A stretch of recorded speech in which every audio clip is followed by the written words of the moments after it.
got a special guest today, okay? And I think you'll be excited. I think you'll like it, and we're going to show you who that is a little bit later. So you're going to have to watch. You'll have to watch. I'm especially proud. So to me it's a big deal. So we'll let you know in a little bit.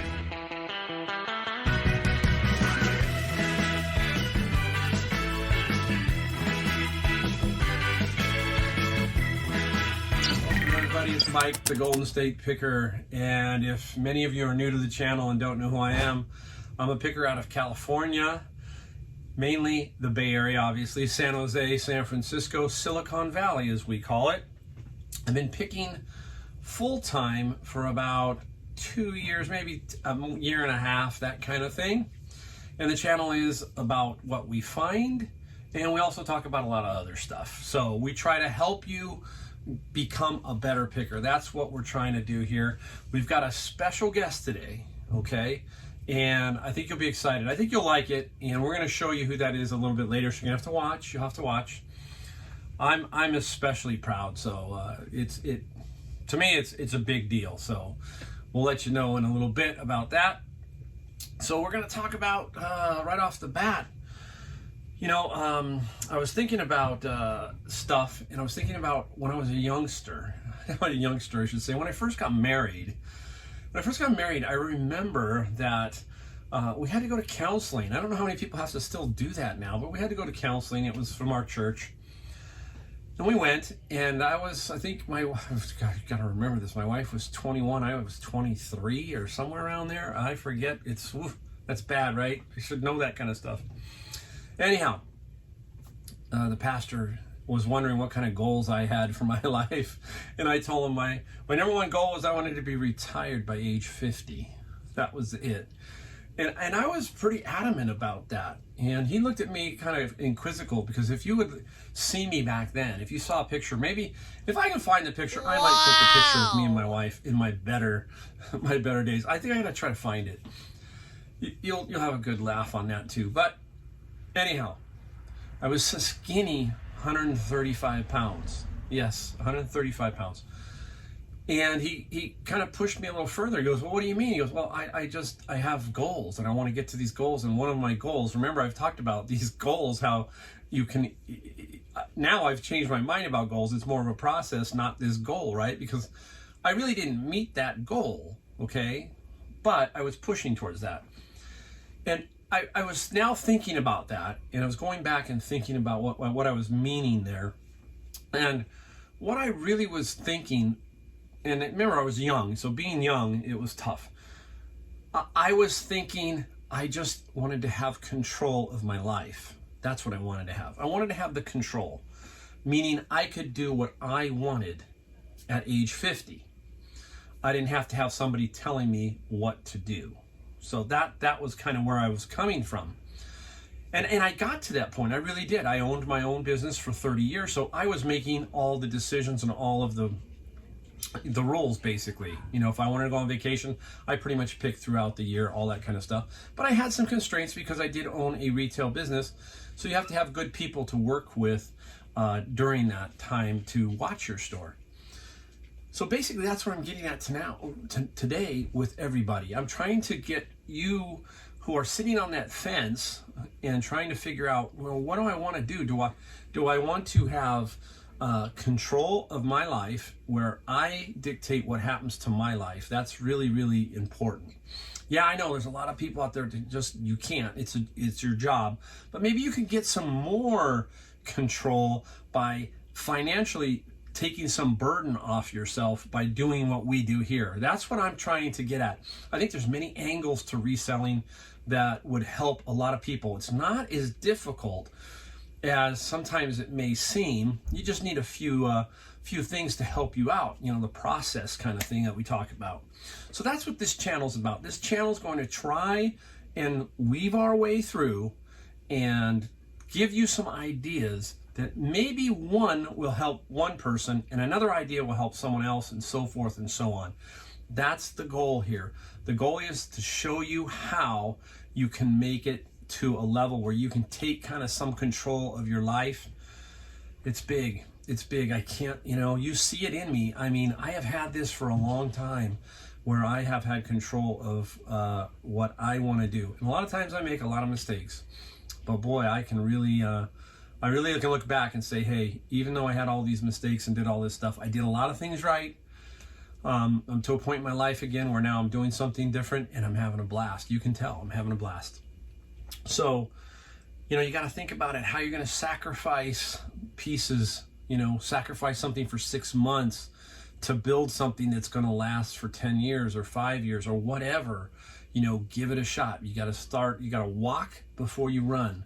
And I tell everybody that you've got to walk before you run in this business, because you can make some big mistakes and end up with a death pile, end up with a lot of other things. All right, now that's kind of the little bit of wisdom for this first part of the show. Second part of the show is I want to discuss my process, and this is a day. So I'm going to explain to you what today is. So if you're new to the channel, I have a process of Monday, Tuesday, Wednesday, Thursday, Friday, Saturday, Sunday, the whole week. I line it up. I have different things going on. There's some videos that talk about that. But I'm going to show you what today is. Today is Friday. And if you watch my videos, Friday is what I call Wild Card Friday. And Wild Card Friday is basically what it is. I get to do whatever I need to do to get the business going. So if I've got a bunch of issues and they start to happen during the week, I just tell myself, we'll get to Friday and we'll make it all get back together. So it's called Wild Card Friday. So like today, for example, I did 3 bins of books. So I put in about 120 books that would net me about $1,000. So about $1,000 net if they all sold, okay? Then I have where I've gotten a bunch of stuff throughout the week that's kind of like, it's just not put together. It's like, what do I do with this stuff? So I break it down. And today, for example, I took my time and said, I'm going to put all the DVDs, all the cassettes that I got, anything else that's media related, let's get that all bundled up, shot, boxed up, ready to go. So that was what today's theme was for me. So I basically, if you saw my video on the cassette tapes, shot all the cassette tapes, boxed the cassette tapes, and did the DVDs and did the CDs. So I had all of that done. It's all shot. Now I just have to put it up online, and when it sells, put a label on that box, and off it goes. So that's what Friday's about. Friday is wild, like I said, Wild Card Friday. It just pushes me to allow me to get some things done so that I can focus on the next week's thrifting. Again, if you've seen some of my videos, and if you haven't, go back and watch a few of them where I talk about this. And this week's special, because I'm going to tell you this is Labor Day weekend. So now I have Saturday, Sunday, and Monday. Now I'm going to take Sunday and do some stuff around here. Monday, do something with my wife. But I still have Monday now to basically make sure I'm cleaned up and I'm ready to go, so that when Tuesday comes around, the mind is clear. I'm not worrying about anything. I don't have any death pile. I don't have anything. Now I can completely focus on what I need to do to try and get some more product into the store. That's a big, big key, how I approach that. And it seems to work out pretty good for me. And I think everybody kind of needs something to put it together. If it doesn't have to be a Friday for you, it can be another day if you have days off or whatever you want to, mix it up with. But I don't always thrift. And sometimes that's a good thing. We've talked about that. You don't always have to thrift. Sometimes the best day is right here, because the stuff that I'm listing is going to make up for anything that I would have found today, basically. I listed the books, that was $1,000 net, and then everything else I got is probably, could be $600 or $700 more. So it's kind of this process. You just got to kind of get into it. And ever since I've enacted that Wild Card Friday, things have gotten quite a bit better. All right, we're going to have our special guest, and then at the end here, we're going to put a few things that sold up just to show you that. So we'll have our special guest in a second, and we'll be right back to show you. All right, everybody, here we are. Here's the special guest. And no, it's not Robert De Niro. I think a lot of you thought it might be Robert De Niro, but no, it's my son, Joshua. Joshua has come to us and said, hey, I want to learn a little bit of thrifting, right, Josh? Yeah. He's wanted to learn a little bit. So he's been out with me to the flea market yesterday, and he went a couple other times. And today he actually ventured on his own with a little help from me with the phone. That's the great thing about the phone now, right? We can communicate pretty quickly. So Josh, why don't you tell people what you found today? All right, I got lucky. I waited, I think about 10 minutes into being in Savers. 10 minutes of opening in Savers. They pulled out a cart right away, and I got Jackson's ice skates, and I paid $6.99. I had a $2 coupon, so I guess I paid like $4 to $5, and we're gonna sell it for $70 to $100, which is pretty neato for a first timer. And then here at Goodwill, I found a super shooter. I wasn't sure about this one, but potentially I paid $10, and potentially we can flip it for 35 to 50. 35 to 50. Right away. If we wait, maybe we can wait, because this is a Christmas one. Remember? Oh, yeah, I almost dropped. This is a Christmas one. Remember? We've talked about the super shooter, how the price of the super shooter goes up as you get closer to Christmas. So he did this on his own. I'm trying to help you guys out and show you, but today he found both of these. He did text me and say, hey, what do you think, Dad? And what I told him about the super shooter, and what I think everybody's got to remember about this stuff, is everything in it. So I had him shoot a picture, and I had him count the disc, and it's all there. So that's how I'm helping him. He's coming to me via the phone when he finds something, and he's making some, he's picking some things that are maybe a little too high, but it's all part of this learning process. So he's going on this journey. So every so often, hopefully we can bring him in here, show you maybe what he's doing, how's it going. And you think we got a space problem now?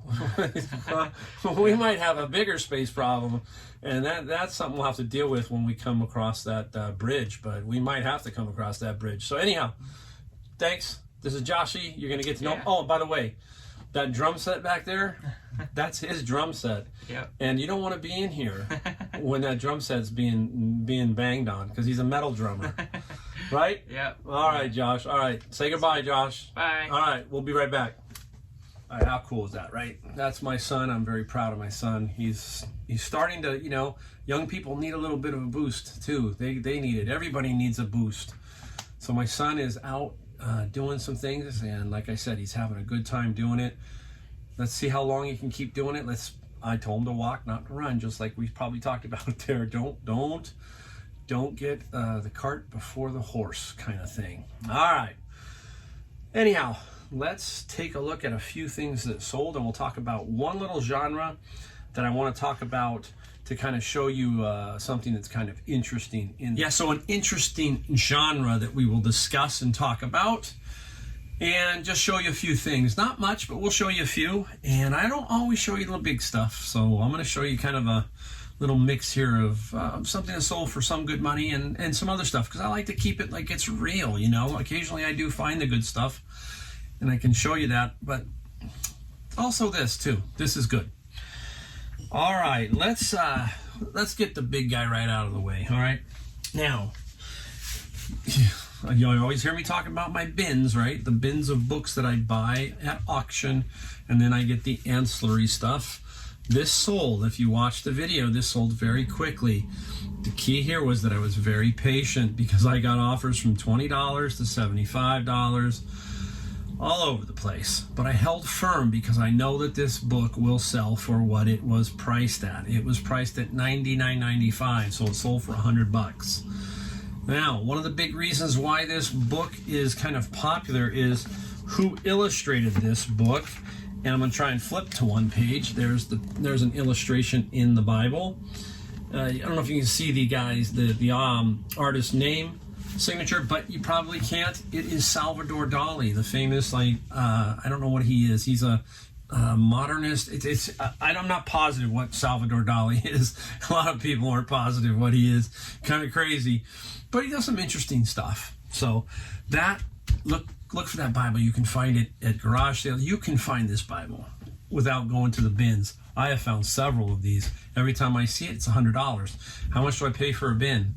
I pay $100. So this book alone paid for the bins. So everything else in that is gravy, right? Gravy.